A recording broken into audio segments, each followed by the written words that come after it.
when you put yourself out there as a human being, there's no question to me that there's an incredible amount of benefits. I started an agency, an advertising agency 11 years ago, and really 9 years ago, because the first 2 years I was quite passive. My younger brother really held it down because I was still running my dad's business. And it was actually what really threw me off was I wrote my first book, Crush It, and that became a New York Times bestseller and a big one.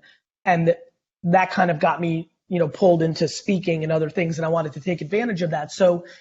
But I started this business coming from being a wine merchant in New Jersey. So it was really my personal brand, the book, the speeches, the content, that even gave us a chance to have those first conversations with a Pepsi, with a Campbell's, with a GE. And it was built on that back, because otherwise there was no knowledge, there was no rationale for the biggest companies in the world to take a meeting with us, started by a wine merchant and a kid that came out of college. So it's contributed in the start of Vayner, for sure, media.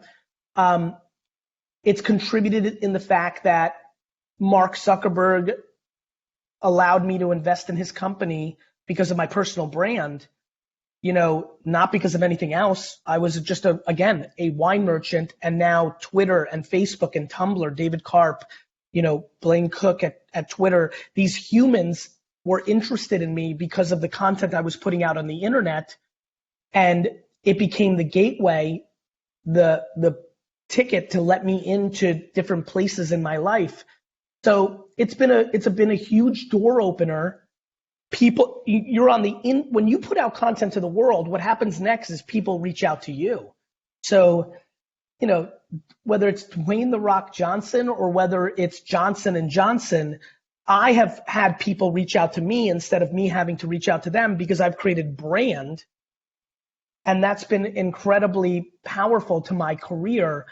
The downside is you have to live and die by your personality. So I am a scrappy immigrant kid that grew up in middle-class New Jersey. And so that has meant that my content has cursing in it, which, so I've just told you some nice things. I know for fact that we were on the verge of getting a multi-million-dollar contract from a Fortune 50 company, and a board member saw LinkedIn, actually this is funny to tell you guys, saw a LinkedIn video where I was crass in my language, not in what I was talking about, and literally sent an email to the CEO, which the CEO then sent an email to the division leader that basically eliminated our agency from being able to do work because she was unhappy with that. And I'm competitive, and I'm an over the top personality. So there's definitely been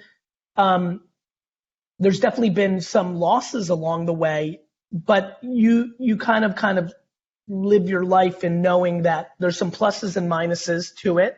When you put yourself out there, you've allowed people to make judgment of you.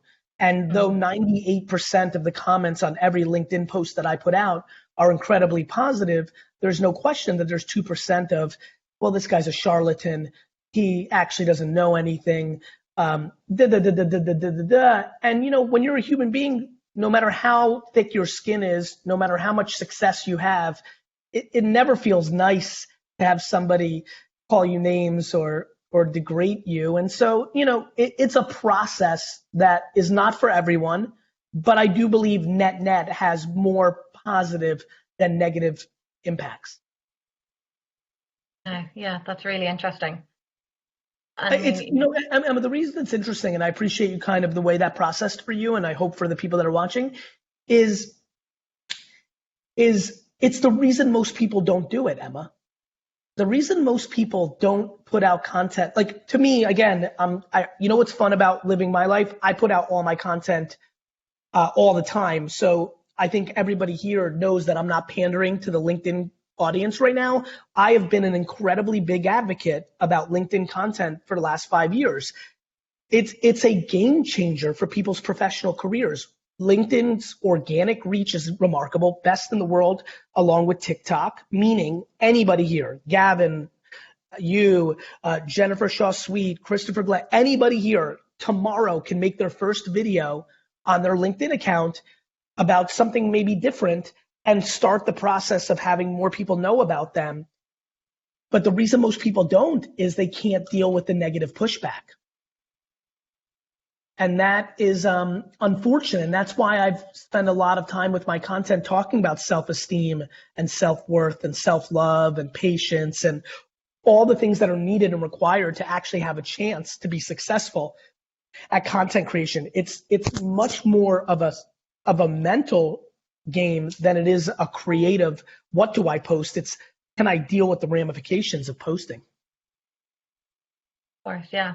You talk about how you're using LinkedIn now. Like, how have you seen LinkedIn evolve as a platform, and how are you using it now versus, say, a couple of years ago, and potentially how are your teams using it as well for business development? I don't know. I would argue, and I give Facebook an incredible amount of credit for their evolution over the last 15 years, but I would still say that out of all the platforms in the world, the one that has gone through the most significant transformation is LinkedIn. Here's why. It started off truly as a utility. There was no part of LinkedIn 7 years ago that made people think content creation, social. I mean, people refer to LinkedIn as a social network now in certain pockets of the industry. So, 6 years ago, I could go an entire year without going to my LinkedIn because I was an entrepreneur. I wasn't looking for jobs, and the end, pretty much. Now, I would argue that when I have a business objective, it's the first place I think about. And so, it's also evolved into VaynerMedia. We produce an enormous amount of broad content with other CMOs, not even our own clients. We're doing something called Marketing for the Now right now, which is a 2-hour free seminar once every 10 days, where we interview a bunch of the thought leaders in the business world. And I would argue that 50% of the reason we do it is just to give us post-production creative for our VaynerMedia LinkedIn, because that brings awareness from other marketers about our agency. And so it has become a massive force. It is also a big part of our playbook as an agency provider. We have become very aggressive going after B2B clients, because we think instead of doing print ads in the B2B magazine or buying $1 million booths at conferences, that LinkedIn content strategy is the single best strategy for every B2B marketer. And now, even scarier, last night I was talking to a food CPG company, and during the meeting I said, look, I think LinkedIn is something you need to think about. I think LinkedIn is acting like Facebook did 7 years ago. And I know how you're thinking about it, senior marketer who's not in the trenches.